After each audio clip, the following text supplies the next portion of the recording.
क्या हम ईश्वर की प्रतिमा नहीं बना सकते? भैया मैं यीशु का ऐसे मूर्ति बना के घर पे रखूं तो क्या है भैया, मैं जब ऐसे प्रार्थना करूं ना तो फीलिंग आवे। अरे फीलिंग के लिए तुम्हें ऐसे बनाना है सब प्रतिमाएं? देखो प्रतिमा, समझो अभी मैं मर जाऊं और मेरे घर वाले मेरी प्रतिमा बना के घर में रखें और उसको देख के मुझे याद करें या रोएं, तो क्या वो सही है कि गलत है? हाँ हाँ, सही है? हाँ सही भी हो सकता है यार, क्योंकि जो जो प्रतिमा उन्होंने बनाई है वो मेरी है और उन्होंने बराबर बनाई है। क्यों? क्योंकि उन्होंने मुझे देखा है। लेकिन जब भी हम ईश्वर की प्रतिमा बनाने जाते हैं तो हम ये क्यों भूल जाते हैं कि ईश्वर आत्मा है, आत्मा अदृश्य है, ईश्वर दिखता नहीं है, इसीलिए हम उसकी प्रतिमा नहीं बना सकते।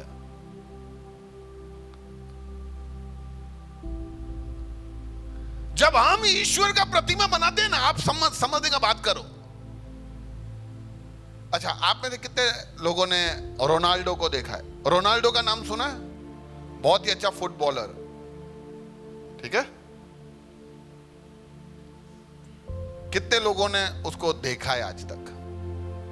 पर्सनली नहीं, कहीं पे भी फोटो वोटो में कहीं पे भी। अच्छा रहने दो, कितने लोगों ने नहीं देखा है? बहुत सारे लोगों ने नहीं देखा है। कमल भाई ने, जय किशन भाई ने नहीं देखा है। अभी जय किशन भाई ने देखा ही नहीं है, पर उनको यह बात पता है कि वो फुटबॉल खेलता है। फिर बच्चों से शायद उन्होंने सुना कि उसका हाइट भी बहुत ज्यादा है। अभी फुटबॉल खेलता है तो हाइट तो ज्यादा होगा ही।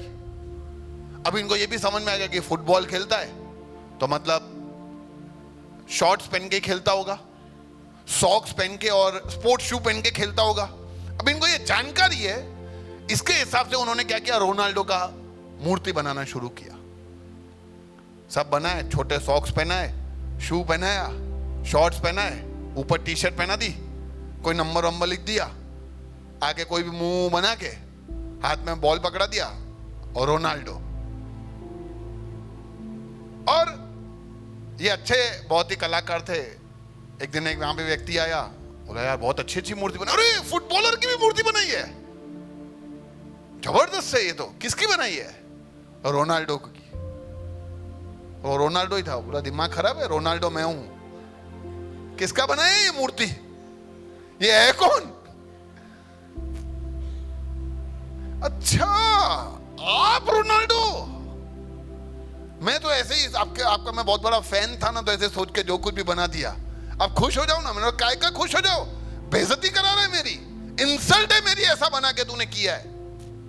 फिर भी मैं बोल देता हूं कि उसका इतना इंसल्ट नहीं है, क्योंकि उसने इंसान का इंसान तो बनाया ना। ईश्वर है ही कौन, जिस हमें उसके बारे में पता ही क्या है? हम उसको कैसे आकार बना के उसको सीमित कर सकते हैं? ये ईश्वर के प्रति बड़ा घोर पाप है, उसके बारे में ऐसा उसको आकार देना। तुम निराकार को आकार दे रहे हो,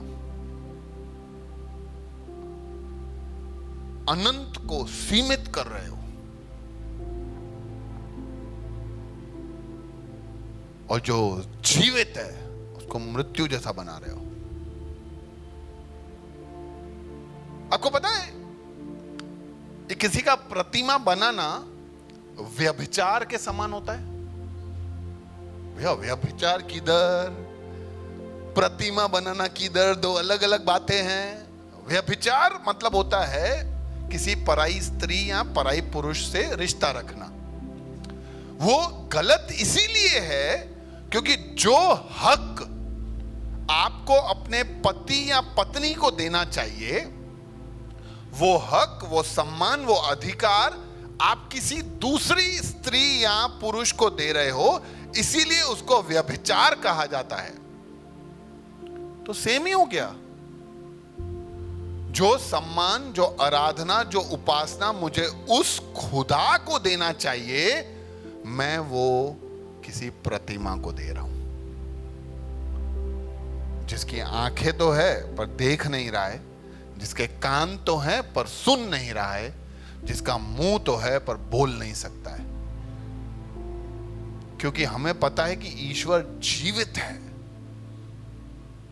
और वो आत्मा है और वो अदृश्य है और वो निराकार है।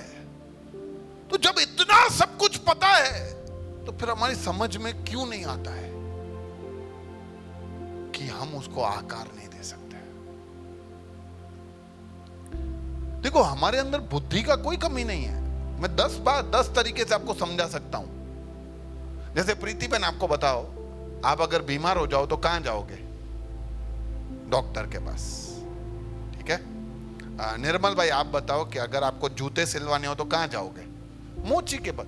अरे कितना सिंपल है यार। पेट में दर्द हो तो थोड़ी हम मोची के पास जाएंगे। भाव सोचता है, देखो अंदर कोई टाका बाका आना हो जाए, डॉक्टर भी टाका आनंद होता भी आनो। आप समझ रहे हो? हमें इतना ज्ञान प्रभु ने देके रखा है कि पेट दर्द है तो मैं मोची के पास नहीं, मैं डॉक्टर के पास जाऊंगा। और जूते सिलवाने के लिए मैं सीधा बैंक नहीं जाऊंगा। भाऊ सीखे तो नहीं, हमें पता है कि जूते सिलवाने कहां जाना है। तो जब इतना सिंपल सा लॉजिक है, इतना सिंपल ज्ञान है, तो हम क्यों नहीं समझ पाते कि ईश्वर अनंत है, निराकार है, आत्मा है, अदृश्य है, तो फिर उसका आकार नहीं दे सकते हम उसको उस रूप में। भैया लेकिन कुछ तो चाहिए ना आंखों के आगे। अरे कुछ कैसे चाहिए तुम्हें यार? कितने लोगों ने अपने परदादा को नहीं देखा? परदादा को नहीं देखा? नहीं देखा ना? मैंने भी नहीं देखा। मैंने तो ऐसे मेरे दादा को भी नहीं देखा, पर उनका फोटो देखा है, तो इसलिए मेरे को आइडिया है। तो अभी परदादा को देखा नहीं है और आपके पापा बोले तू चल परदादा का फोटो बना, तो अब क्या बनाओगे यार? अब आर्ग्यूमेंट नहीं करोगे? अरे पापा देखा ही नहीं है, क्या कैसे बनाऊं? कुछ भी बना देना। चल, ऐसे कुछ भी कैसे बना सकता हूं यार? कुछ भी बना रहा हूं मतलब मेरे को क्या उसके प्रति कोई इज्जत सम्मान है कि नहीं?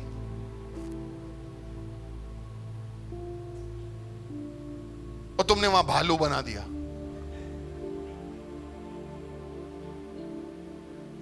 परदादा, अरे भालू बने यार। पापा आपने तो बोला जो भी आए बना दे।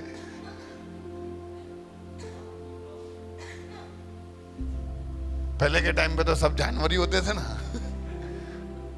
तो मेरे को भालू पसंद है।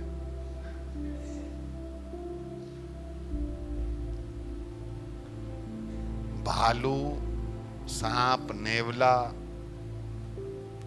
अगर हम इंसान से तुलना में रखते हैं तो भी उनका इतना बेइज्जती नहीं है जितना प्रतिमा बना के हम ईश्वर का बेइज्जती करते हैं। तो हमें यह समझ रखना चाहिए कि ईश्वर की प्रतिमा हम नहीं बना सकते।